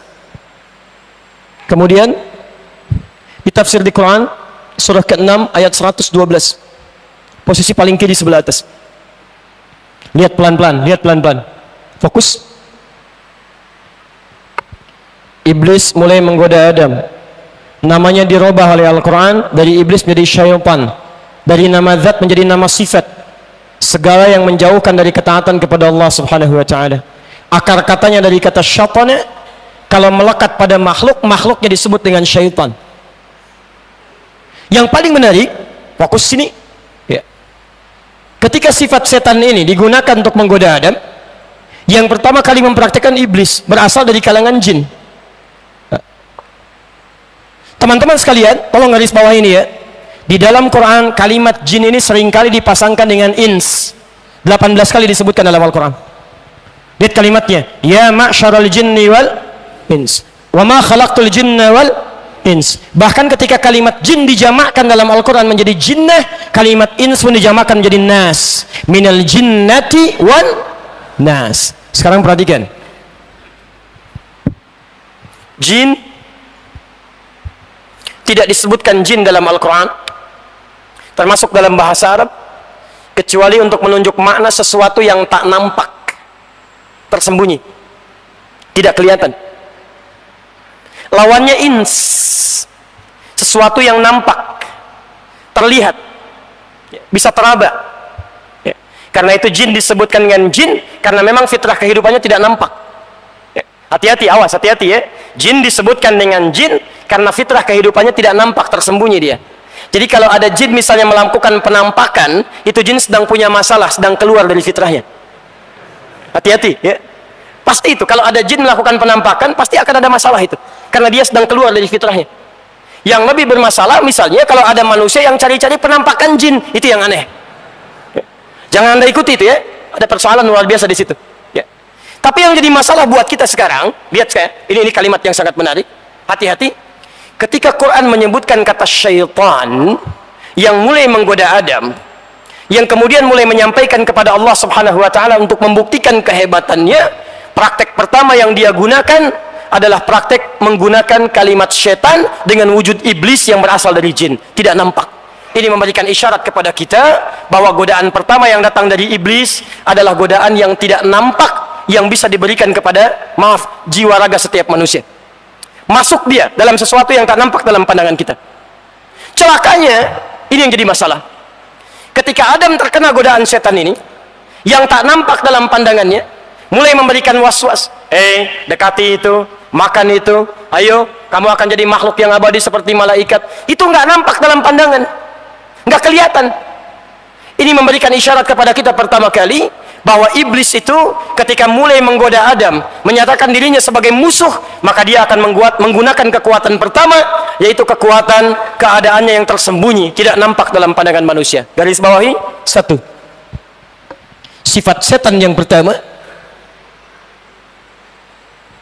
ketika menggoda Adam, sifat yang pertama, dia bersifat sebagai jin, tidak nampak dalam pandangan. Baik. Secara singkat, Adam kemudian dihukum oleh Allah Subhanahu wa taala. Setelahnya beliau bertobat kepada Allah di ayat ke-37-nya. Di antara hukuman dan ujiannya dimintakan untuk menjalani kehidupan di muka bumi. Tapi yang harus Anda garis bawahi, ketika Adam diminta turun ke muka bumi, jin pun yang menjadi iblis tadi, yang telah berubah menjadi setan sifatnya, meminta kepada Allah Subhanahu wa taala untuk diberikan kesempatan. Apa kesempatannya? Maaf, Quran surah ke-7 Al-A'raf. Fokus dari ayat ke-11 sampai dengan ayat ke-31. Quran surah ke-15 dari ayat ke-29 sampai ayat 40. Dan Quran surah ke-4 ayat 119. Dia memohon kepada Allah Subhanahu wa taala agar diberikan kesempatan oleh Allah Subhanahu wa taala untuk kembali membuktikan kehebatannya, kesombongannya, untuk menggoda Adam dan seluruh keturunannya di muka bumi. Dia minta kepada Allah, ya Allah, perkenankan saya untuk menggoda semua anak cucu Adam, dari depannya, dari belakangnya, dari kanannya, dari kirinya, dan saya akan berjanji kepadamu, dengan kehebatan saya yang lebih daripada Adam, saya pastikan tidak ada di antara mereka yang bisa taat kepadamu kecuali sedikit. Bahkan di ayat ke-40 surah ke-15, maaf kalimatnya menggunakan illa ibadaka minhumul mukhlasin, kecuali hamba-hambamu yang kau ikhlaskan ya Allah, yang lainnya saya pastikan akan menjauh darimu. Allahu Akbar. Bahkan dia katakan lagi di Quran surah ke-4 ayat 119, posisi paling kanan sebelah bawah ya. Lihat kalimatnya, wala udhillannahum wala umanniyannahum, saya akan sesatkan mereka ya Allah, saya akan sesatkan mereka, saya akan berikan angan-angan dalam benak mereka supaya mereka tidak ingat kepadamu, supaya menyimpang dari ketentuanmu. Di teman-teman sekalian, saat Adam diturunkan ke muka bumi, jin ini yang telah menjadi iblis memohon kepada Allah untuk menggerakkan semua keturunan iblis ini menjadi setan yang akan menjadi musuh bagi Adam dengan memalingkan anak keturunan Adam dari ketaatan kepada Allah Subhanahu wa taala. Dari sinilah kemudian turun statement dari Al-Quran surah ke-7 ayat ke-26. Lihat kalimatnya, ya bani Adam, hei anak cucu Adam, la yaftinannakumus syaitanu kama akhraja abawaikum minal jannah, jangan sampai nanti kalian menjalani kehidupan bisa disesatkan oleh setan seperti Adam dan istrinya, kakek moyang kalian, pernah dikeluarkan dari surga. Ini ayat peringatan pertama bahwa Adam saat berketurunan akan memiliki musuh abadi sampai dengan hari kiamat. Pertanyaannya, apakah kita termasuk dari bagian yang menjadi musuh setan itu? Teman-teman sekalian, semua anak keturunan Adam sampai dengan kiamat disebut oleh Al-Quran dengan istilah Bani Adam. Bani Adam termasuk kita sampai dengan malam ini. Artinya apa? Sampai dengan malam ini kita pun masih mendapatkan musuh abadi yang disebutkan tadi oleh Al-Quran bernama setan. Bernama setan. Yang jadi masalah, kenalkah Anda dengan setan ini? Ada berapa jenisnya? Bagaimana cara dia menggoda kita? Seperti apa menggodanya? Karena Nabi pun merinci setan ini sampai 9 jenis setan yang wajib kita ketahui. Hati-hati, ada 9 jenis setan yang wajib kita ketahui. Bahkan tidak jarang orang mengetahui bahwa di masjid pun ada setan. Sampai di masjid pun ada setan. Tugasnya 2. Pertama, menggoda orang sholat. Hati-hati, ya, namanya khanzab. Ya, ada di Abu Daud nomor hadis 666. Ya, menggoda orang sholat sampai kata Nabi, lihat kalimat Nabinya, ya, aqimus sufuf, mulai rapatkan, luruskan saf kalian. Lihat, rapatkan dan luruskan saf kalian. Wahadhu bainal manaqib wal aqdam. Kemudian ukuran lurus dan rapat ini jika bahunya sejajar, tumitnya menempel di garis lurus. Yang paling menarik, wala tadharu furjatin lisyaitan. Jangan engkau berikan celah yang dengan celah itu setan bisa masuk. Anda bayangkan, ada setan khusus menggoda orang sholat. Sampai bahasa Nabinya mengatakan, ketika Anda mulai bertakbir, fayaqulu, maka setan ini akan mulai menggoda dengan membisikkan kepada Anda, uzkur kadza, ingat ini ya, ingat itu ya. Makanya silahkan kalau nggak percaya. Anda belum bertakbir, itu suasana kita masih biasa. Tapi begitu Anda mulai bertakbir, Allahu Akbar, Anda mulai akan mengingat apa yang tidak ingin Anda ingat. Nggak percaya silakan. Begitu Anda takbir, Allahu Akbar, Masya Allah, Anda bisa ingat motor, ingat mobil, ingat jemuran, Masya Allah. Bahkan silakan kalau nggak percaya, besok subuh masih bisa Anda ingat materi ta'lim malam ini. Hati-hati ya, begitu Anda takbir, ada setan menggoda Anda untuk tidak khusyuk dalam sholat, padahal dia setan. Kalimatnya belum selesai hadisnya, hatta la yash'ural musalli kam raka'atan yusalli, sampai-sampai ada orang yang sholat tidak sadar berapa rakaat sedang menunaikan sholatnya. Ada. Bahkan kalau di masjid, ya maaf pekerjaannya plus menggoda DKM masjid. Hati-hati, awas, hati-hati ya, hati-hati ya, awas. Masjid kalau belum dibangun semuanya semangat, gak ada masalah, karena itu bentuknya nakirah, umum. Man bana masjidan fil ardi banallahu lahu baitan fil jannah. Siapa yang berkontribusi membangun masjid, nakirah, umum, menunjukkan semua orang ingin terlibat. Tapi setelah masjidnya jadi, bentuknya dirubah oleh Allah Subhanahu wa taala menjadi ma'rifah dan kalimatnya jama'. Kalimat masjid pertama Al-Baqarah 114, posisi paling kanan di pertengahan. Wa man azlamu mimman mana'a masajidallah. Quran surah 9 ayat ke-18, innama ya'muru masajidallah. Ditunjukkan kepemilikannya hanya milik Allah Subhanahu wa taala. Apa yang terjadi? Anda mesti hati-hati. Kenapa dibentuk menjadi ma'rifah? Kalau masjidnya sudah terjadi, maka tidak mudah untuk mengisi ibadah di dalamnya, karena ada setan yang terlibat di dalamnya. Makanya Anda jangan heran, bukan menggoda jamaahnya. Kalau jamaah itu gampang, nggak ada satu datang yang lain. Yang digoda orang yang dititipi oleh Allah untuk merawat masjid. Makanya silakan cek, masjid kalau sudah jadi sebagus apapun, kalau pengurusnya tidak belajar fikih masjid, akan selalu terjadi masalah di dalamnya. Ada yang ingin begini, ada yang ingin begitu, ada yang ingin ini, ada yang ingin itu. Itu khanzab namanya, setan masjid. Anda tidak kenal dengan setannya, maka sulit untuk mewaspadainya. Tayyib. Ada lagi setan rumah, ada. Ya, jangan dikira di rumah nggak ada setan. Ada. Saat Anda meninggalkan rumah, keluar dari ruangan, itu setan rumah sudah masuk ke ruangan. Tugasnya 3. Bahkan diantaranya disebutkan di Quran. Surah kedua Al-Baqarah ayat 102, posisi paling kiri, sebelah atas sampai dengan ke tengah. Ya. Tugasnya ada 3. Hati-hati. Ya. Namanya dasim. Dasim. Perempuannya dasimah. Ya. Kan kalau perempuan pakai ta kan? Muslim laki-laki, perempuan muslimah. Mukmin laki-laki, perempuan mukminah. Soim laki-laki, perempuan ketemu kan? Dasim laki-laki, perempuan dasimah. Masya Allah. Hati-hati dengan setan ini. Ya. Tugas pertamanya, dia akan mengisi ruang-ruang kosong di rumah. Jadi begitu Anda keluar, dia masuk ke situ. Ya, masuk baik di kamar Anda, ruangan Anda. Makanya Nabi menyampaikan, mohon maaf, ketika Anda masuk ke ruangan, ada atau tidak ada orang, katakan salam. Assalamualaikum. Kata Nabi, setan ini akan berkata kepada kawannya, kita tidak punya tempat menetap di sini. Tapi kalau Anda tidak ucapkan itu, dia akan katakan pada kawannya, kita punya tempat menetap di sini. Makanya Anda jangan kaget kalau siang Anda bisa lewat ruang makan, Masya Allah, lewat dapur, lewat kamar mandi, perasaan biasa saja. Tiba-tiba malam bisa lain suasananya.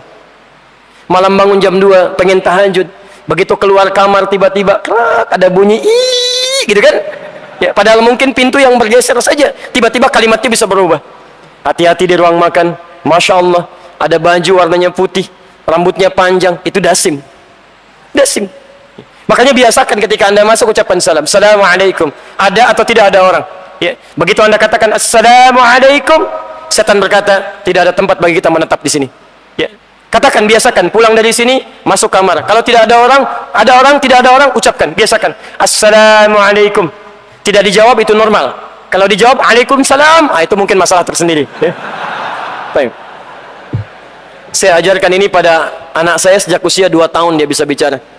Saya bilang, Kak, hati-hati, di kamar ini itu ada setan namanya dasim. Kalau kakak masuk, ucapkan Assalamualaikum. Dia tidak nunggu lama, seketika dia praktekkan. Dia buka pintu kamar, dia katakan Assalamualaikum dasim. Dia sebut namanya di situ. Baik. Hati-hati ya. Antum tidak amalkan itu yang mengganggu antum, yang sering jadikan dia hadir dalam mimpi buruk, yang sering menghambat antum dalam ibadah, sering tidak memberikan kenyamanan di rumah. Dia itu yang berlaku. Di antaranya, dia masuk pada minuman dan makanan. Antum tidak sebutkan nama Allah di dalamnya. Mau minum antum tidak menyebut nama Allah. Misal, kata Nabi, biasakan Anda mau minum, mau makan, sebut minimal kalimat Allah. Bismillah, Samillah, Al-Muwatta, kalangan Imam Malik, nomor hadis 2020, posisi paling kanan sebelah bawah. Idza quddimat ta'am, kalau makanan sudah dihidangkan, khudh bi yaminika ma yalik, ambil dengan tangan kananmu yang paling dekat denganmu. Ya, thumma sammillah, kemudian sebut nama Allah. Mau minum, bismillah. Mau makan, bismillah. Ya, apapun bismillah. Ketika Anda sebut nama Allah, maka setan dasim akan berkata pada kawannya, ini bukan bagian kita. Anda tidak sebut namanya, dia akan katakan, kita punya bagian dari makanan dan minuman ini. Tayyib. Tidak sedikit orang makan dan minum tidak menjadi berkah dalam kehidupannya. Ada makan sehari, sekali makan 3 piring, tapi nggak ada energi untuk ibadah. Baca Al-Quran bisa 1 jam, baca Al-Quran 10 menit sudah nyerah. Hati-hati. Dunia dikejar-kejar, menunaikan sholat fardu terlambat, padahal makannya banyak. Tapi antum dapati orang makan secukupnya, minum secukupnya, karena keberkahan ada di dalamnya, jadi energi untuk ibadah kepada Allah Subhanahu wa ta'ala. Ini baru 2 setan, belum yang lainnya. Ada setan di mall, ada setan pasar, namanya misut. Ada setan di kantor, ada setan pada alat-alat kehidupan, termasuk alat-alat musik, ada ya. Maka antum mesti kenali semua jenis setan ini, bagaimana cara dia menggoda kita dengan segala turunan-turunannya. Nah, teman-teman sekalian, saya belum bisa jelaskan turunan-turunan ini karena kita belum sepakat sampai jam berapa sebetulnya kita mau menunaikan tahlim ini. Ini baru setengah mukaddimah masalahnya. Kita sampai jam berapa ini? Apa ya? Boleh jam 11 ya. Saya setengah 9 pulang, antum teruskan sampai jam 11. Alhamdulillah, kita harus juga lihat ya, pengurus ini punya keterbatasan dalam keadaan waktu kita. Kita sepakati dulu sampai jam berapa, akhi? Setengah 9. Jadi saya punya waktu 10 menit lagi. Kita coba turunkan dulu, baru kemudian kita coba maksimalkan dalam kehidupan. Jadi saya berhenti di setengah 9. Nanti kalau ada dibuka sesi untuk diskusi, saya perkenankan. Kalau tidak, mungkin kita beristirahat, kita lanjutkan dalam pertemuan sesi yang esok hari insya Allah. Sepakat sampai sini? Baik, alhamdulillah. Quran surah kedua ayat 168. Posisi paling kanan sebelah bawah. Kita akan selalu menggunakan Quran saja ya. Pakai Quran, pakai hadis, pakai Quran, pakai hadis. Ya, kita turunkan dulu. Kita turunkan dulu cara dia menggoda, kemudian kita ambil satu contoh penggodaannya, kemudian ambil cara untuk mengatasinya. Ya ayyuhan nasu. Quran surah kedua Al-Baqarah ayat 168. Ya ayyuhan nasu, hai manusia, kulu mimma fil ardi halalan thayyiba. Silakan antum berusaha, berikhtiar mendapatkan kebutuhan hidup Anda, minimal makanan untuk kehidupan, dengan cara yang halal dan mendapatkan yang terbaik. Apa kaitan dengan bahasan kita? Teruskan ayatnya. Wala tattabi'u khutuwatis syaitan. Tapi jangan sampai Anda terjebak mengikuti tipu daya syaitan. Lihat, innahu lakum aduwwum mubin. Tanamkan pada jiwa Anda, dia akan jadi musuh yang sangat berbahaya. Fokus. Cara setan saat dia mengikrarkan diri sebagai musuh bagi kita semua, kalimatnya oleh Al-Quran ketika dia menggoda, kalimat tipu dayanya, caranya diungkapkan dengan istilah khutuwat. Khutuwat.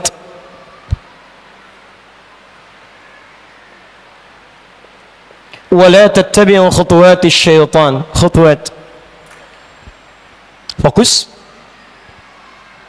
Kata khutuwat itu jamak dari kata khuttah. Khuttah.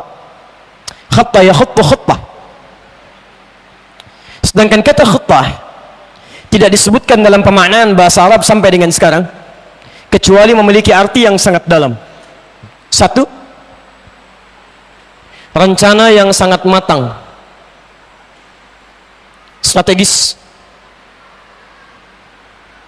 Jadi kalau ada misalnya militer ingin melaksanakan satu operasi, maka mereka akan membuat khutbah dulu, rencana strategis, punya plan. Begini cara kita mulai masuknya, begini mengatasi perlawanannya, begini cara penindakannya, begini cara menutupnya. Itu khutbah. Baik, bisa berarti juga pemetaan yang sangat rinci, peta yang rinci. Antum kalau kuliah, misalnya S1, kalau di Timur Tengah ada S2, magister atau doktorat, itu sebelum menulis tesis atau disertasi, mesti membuat peta bahasan dulu, sampai rinci, dari mulai garis-garisnya, dari mulai referensinya, dari mulai pembahasannya, poin-poinnya, sampai dengan rencananya, sampai bahasan apa ini kemudian ingin diselesaikan, A sampai Z-nya. Itu semua disebut dengan khuttatul bahthi. Khuttah. Jamaknya disebut dengan khutuwat. Allahu Akbar. Ketika setan mengikrarkan diri sebagai musuh untuk kita bersama, ternyata segala hal yang dimungkinkan oleh setan sebagai posisi yang musuh bagi kita untuk memalingkan kita dari Allah Subhanahu wa taala, semua langkahnya disiapkan dengan sangat matang oleh setan, sampai disebut oleh Al-Quran dengan nama khutuwat, jamak dari kata khutbah. Seakan-akan Allah ingin menyampaikan, hei, hati-hati, godaan setan itu tidak biasa. Dia punya rencana yang sangat matang, punya peta yang sangat terperinci.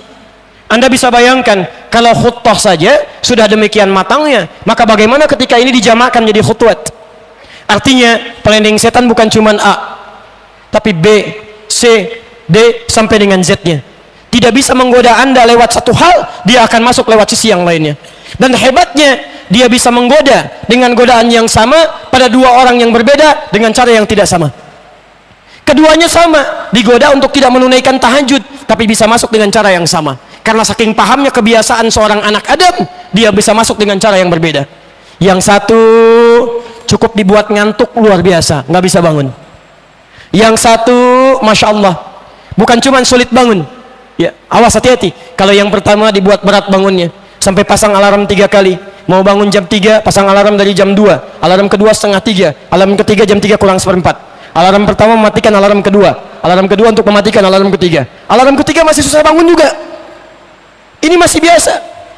Ada yang kedua bisa bangun, tapi cara menggodanya, maaf, beda dengan yang pertama. Cukup dikasih informasi tentang bola, bergeser dia dari tahajud menjadi nonton urusan dunia. Selesai masalah. Golnya sama, tujuannya sama. Bagaimana caranya supaya tidak menunaikan sholat, tapi bisa masuk dengan cara yang berbeda. Ini yang disebut dengan khutuwat. Makanya hati-hati, setan itu paham betul karakter kita. Dia kenal siapa Anda. Makanya dia itu mengikuti kita sejak mulai dilahirkan sampai dengan tumbuh dewasa sampai meninggal menghadap kepada Allah Subhanahu wa taala. Makanya hal pertama yang dilakukan oleh Hannah, ibundanya Maryam, istrinya Imran, namanya Hannah, punya anak namanya Maryam. Ketika pertama kali anaknya dilahirkan, hal yang pertama dilakukan bukan dalam konteks bersyukur pada Allah Subhanahu wa taala dengan kalimat-kalimat thayyibah, tapi tidak hanya itu. Dia memohon kepada Allah untuk dilindungi anaknya dari godaan setan. Quran surah yang ketiga Ali Imran ayat 36, posisi paling kiri di pertengahan. Lihat kalimatnya. Sejak mulai lahir. Falamma wada'atha qalat rabbi inni wada'tuha untha. Ketika anaknya dilahirkan, dia katakan, ya Allah, yang lahir perempuan. Wallahu a'lamu bima wada'at wa laysa dzakaru kal untha.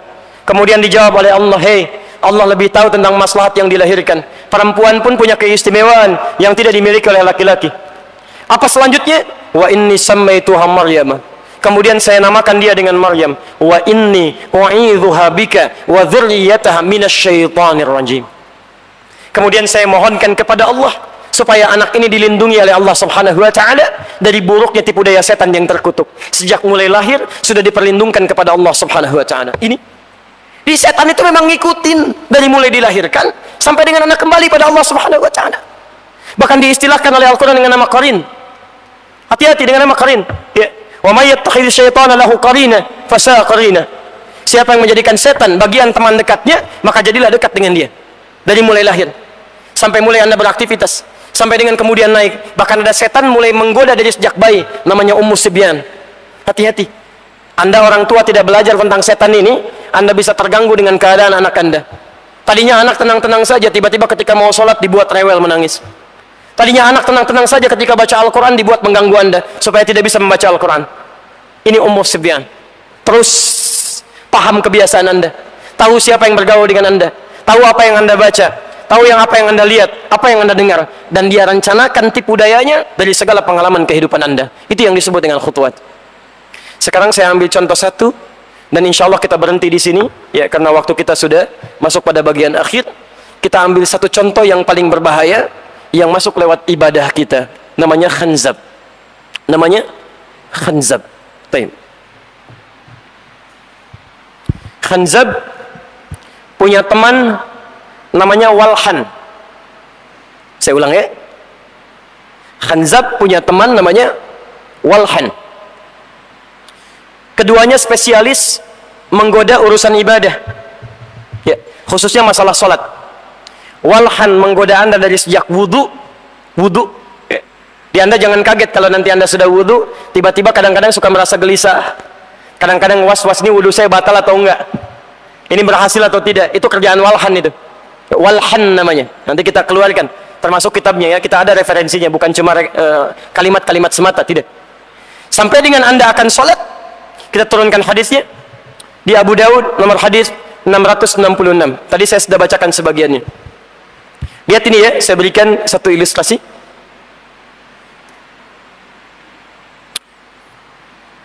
Aqimus sufuf. Nabi SAW sebelum menunaikan salat berbalik pada para sahabatnya. Nabi katakan aqimus sufuf. Tegakkan saf, luruskan. Fokus. Tidak disebutkan kalimat aqim dalam bahasa Arab. Berasal dari kata qama, ya, qama. Aqama yuqimu, iqama dari kata qama yang berarti tegak, berdiri tegak. Ya. Tidak miring kanan, miring kiri, depan atau belakang. Ya, tolong fokus sebentar. Yang kedua, ini yang jarang sekali diketahui oleh banyak orang yang sholat. Tidak disebutkan kata iqama, kecuali yang kedua, posisi kaki itu lebar, tidak selebar, maaf, tidak terlampau lebar, misalnya begini, dan tidak terlampau rapat, misal begini, tapi sejajar dengan bahu. Ya. Jadi kalau Anda turunkan, ya sejajar dengan bahu. Aqimus sufuf kata Nabi, mulai Anda sholat, berdiri tegak, badannya tegak, kemudian kakinya lebarnya selebar dengan bahu, tidak terlampau lebar begini, tidak juga terlalu rapat. Ya. Itu berdiri yang seimbang. Taib. Yang paling menarik, hadzu bainal manaqib wal aqdam. Kemudian mulai luruskan kata Nabi, rapatkan dan luruskan. Ukuran rapat dan lurusnya ini yang paling menarik. Satu, disebut lurus oleh Nabi. Kata Nabi, kalau tumitnya itu sejajar dengan bahunya. Tumit sejajar dengan bahu. Jadi kalau antum ingin meluruskan saf dalam salat, ya, praktek nabinya yang diluruskan kakinya itu bukan jari bagian depan, tapi tumit bagian belakang. Ya. Saya senang sekali dengan imam kita tadi Ustadz waktu salat Jumat. Beliau sampaikan, tolong luruskan, rapatkan, tolong tumitnya yang menempel kepada garis. Itu benar. Hadisnya di Abu Daud nomor hadis 666. Ya. Ayo ingat, saat Anda ingin meluruskan, ukuran lurus bukan jari bagian depan. Bukan jari bagian depan, tapi tumit bagian belakang. Jadi saat ada garis, Anda luruskan dengan tumitnya di sini, maka otomatis bahunya akan sejajar. Kalau tidak percaya silakan. Anda luruskan tumit bagian belakang dengan garis, itu otomatis bahu akan sejajar. Itu ukuran Nabi. Kalau Anda luruskan kaki bagian depan, perhatikan, kaki bagian depan, ukuran kaki kan macam-macam. Misal begini, ini kaki bagian depan, ini tumit bagian belakang. Anda luruskan kaki bagian depan, lihat, ukurannya beda-beda. Ada ukuran 38, 39, 40, 41, 42. Ketika Anda luruskan kaki bagian depan, itu secara otomatis bahunya pasti akan bengkok. Makanya Nabi tidak sungkan, kalau saf belum lurus, beliau keluar ke barisan. Beliau luruskan bahunya. Kemudian beliau minta untuk dirapatkan. Paham sampai sini? Baik. Apa pentingnya? Teruskan kalimatnya. Wala tadharu furjatin lisyaitan. Kemudian mulai rapatkan saf kalian, jangan berikan celah bagi setan untuk masuk. Lihat kalimatnya, furjatin lisyaitan. Wala tadharu furjatin, jangan berikan celah bagi setan masuk. Tidak disebutkan furjah dalam bahasa Arab kecuali celah yang muncul di antara satu sudut yang menempel. Celah yang muncul di antara satu sudut yang menempel, seperti ini. Ini ada sudut nempel, ini ada celah. Ini furjat namanya, furjat. Ya, begini. Kalau seperti ini khalal namanya, khalal. Jadi kalau kaki antum dengan temannya misalnya nggak nempel sama sekali, yang satu kata imam rapatkan ya, nggak mau rapat juga, geser sini, geser lagi sini, geser sini, geser sini, sampai ke tembok gitu kan? Nah, kadang-kadang susah gitu ya. Nah, itu namanya khalal, khalal. Ya. Yang seperti itu setan nggak masuk pun gampang digodanya. Karena kata Nabi, jangankan yang halal, yang furjat pun nempel begini, dia masih bisa masuk. Ya, masih bisa masuk. Makanya bagaimana cara meluruskannya? Sekarang perhatikan, fokus. Kadang-kadang kan dalam sholat, ada yang berdirinya kaki tumit bagian belakang ke belakang, kaki bagian depannya keluar begini. Kalau antum praktekkan, kaki jari bagian depan keluar begini, yang tumit ke belakang begini. Jelas sampai sini? Baik, sekarang perhatikan, fokus. Berdiri semacam ini, kalau badannya tegak, sepanjang menghadap kiblat, itu benar berdirinya, sah. Berdasarkan keterangan Nabi, di hadis riwayat Al-Bukhari, nomor hadis 751, 757, di hadis Muslim, hadis 397. Famastaqbil kiblat, berdiri menghadap ke arah kiblat. Sepanjang Anda sholat berdiri begini menghadap ke arah kiblat, sah sholatnya. Cuma berdiri seperti ini, walaupun sholatnya sah, masih beresiko digoda oleh setan. Sebab kalau teman Anda yang samping berdirinya begini pula, misal, ini kaki kanan, ini kiri, berdiri begini. Kaki teman Anda yang kiri berdirinya sama. Jarinya yang kiri ke sini, kanannya kemudian ke dalam. Fokus, tadinya begini. Teman yang di samping ikut sama begini juga. Kaki kirinya berdiri begini, yang depannya nempel ke depan, yang belakang kemudian terbuka. Ini celah yang muncul dari kaki yang menempel di depannya, ini yang disebut dengan furjat. Kata Nabi, pada yang seperti ini pun setan ikut masuk. Itu yang dinamakan oleh Nabi dengan hanzab. Setan ikut masuk. Maka bagaimana caranya? Caranya kata para ulama, kalau Anda ingin menutup celahnya dengan bahasa Nabi, wala tadharu furjatin lisyaitan, maka tutup celahnya dengan menempelkan bagian kaki Anda seperti ini. Berdiri lurus, kaki depan, kaki belakang Anda berdirikan lurus begini. Kemudian temannya berdiri lurus, depan dengan belakang, Anda mulai tempelkan satu dengan yang lainnya begini. Baik, ketika ditempelkan seperti ini minimal akan beda suasana sholatnya.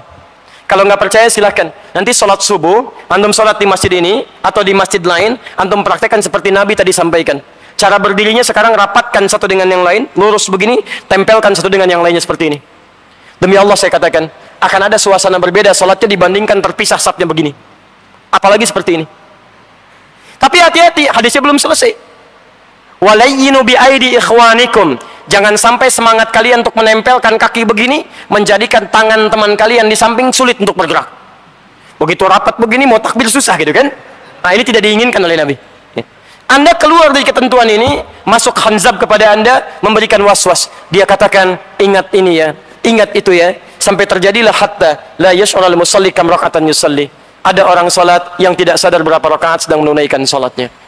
Teman-teman sekalian, itu baru satu setan yang datang menggoda, menjadi musuh kita dalam keadaan kita menunaikan ibadah harian, yaitu menunaikan ibadah salat. Apalagi dengan setan-setan yang lainnya. Dan Anda harus khawatir dan harus waspada, karena di antara setan juga ada yang sibuk menggoda manusia dan datang dalam suasana ta'lim. Hati-hati, ada setan ta'lim yang tugasnya menanamkan perpecahan, menanamkan hal yang tidak nyaman dalam suasana ta'lim. Itu akan muncul. Nanti lain waktu mungkin bisa kita bahas, yang Anda mesti waspada dengan itu. Bahkan oleh Quran disebutkan, ada orang-orang yang tergoda oleh setan, kemudian timbul permusuhan di situ, dan dia merasa telah berbuat benar, padahal dia dekat dengan kesesatan dan tergoda oleh tipu daya setan. Itu ada di Quran, diantaranya surah ke-18 Al-Kahf, dari ayat 103 sampai dengan 104-nya. Hati-hati, ya. Wahum yahsabuna annahum yuhsinuna sun'a. Mereka merasa telah berbuat baik dalam kehidupannya, padahal telah dibuat terpisah, terpedaya oleh setan yang sangat berbahaya dalam kehidupan mereka. Saya barangkali tidak punya cukup waktu yang banyak untuk menguraikan semua bahasan ini, karena telah sampai pada waktu yang menjadi batas pertemuan kita. Ya, tapi saya berikan pesan kepada Anda semua, mudah-mudahan kita semua semakin waspada, belajar kembali tentang setan, belajar kembali tentang musuh kita ini. Dan saya tutup dengan kalimat terakhir. Ingat betul ini? Ingat betul? Ternyata iblis tidak hanya menanamkan sifat setan pada kalangan jin yang tidak nampak, tapi juga ada usaha iblis untuk menanamkan sifat setan pada makhluk yang tampak. Dan diantara yang tampak itu adalah manusia. Ingat, setan beda dengan iblis. Kalau iblis makhluknya, setan sifatnya. Kadang-kadang dia tidak bisa menggoda dengan was-was, tapi dia akan masuk kepada makhluk di sekitarannya untuk memalingkan kita dari ketaatan kepada Allah Subhanahu wa Ta'ala. Karena itu saya tutup, disebut di Quran surah terakhir di An-Nas, sifat setan yang kedua, dia bisa berwujud, masuk ke dalam wujud makhluk yang tampak. Minal jinnati wan nas. Kalau dia tidak bisa menyusup lewat relung hati kita, dia akan masuk pada makhluk di sekitaran kita. Hati-hati, setan bisa jadi TV, setan bisa jadi handphone, dan setan bisa jadi manusia. Jadi kalau antum pulang ke rumah, maaf, istri antum sedang akan menunaikan tahajud, tiba-tiba suaminya mengatakan, "Ma, sini, ini ada tayangan bola bagus nih, tolong temani dulu papa." Masya Allah, pada saat yang bersamaan antum sedang menjadi, bukan saya yang bilang ya, itu antum sendiri. Baik, jadi saya cukupkan dulu sampai dengan uraian ini.